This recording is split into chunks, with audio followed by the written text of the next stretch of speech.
लोग वक्त से पहले कर लें, अभी ईद की नमाज ना पढ़ी हो या ईद की नमाज ना हुई हो, उसकी कुर्बानी नहीं है, नहीं हो, बिल्कुल उसकी कुर्बानी नहीं हो।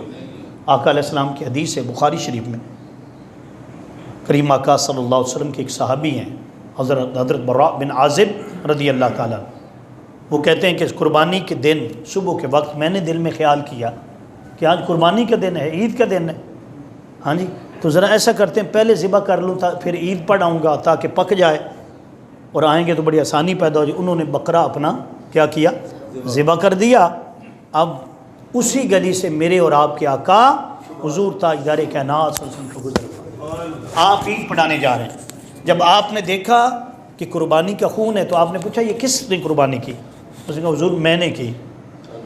आपने फरमाया कि जिसने ये कुर्बानी ईद की नमाज से पहले कर ली उसकी ये कुर्बानी नहीं है, उसकी कुर्बानी, बल्कि आपने हुक्म फरमाया इसके बदले में कुर्बानी करो, क्योंकि पहले तुम्हारी क्या होगी, गोश्त हो गया।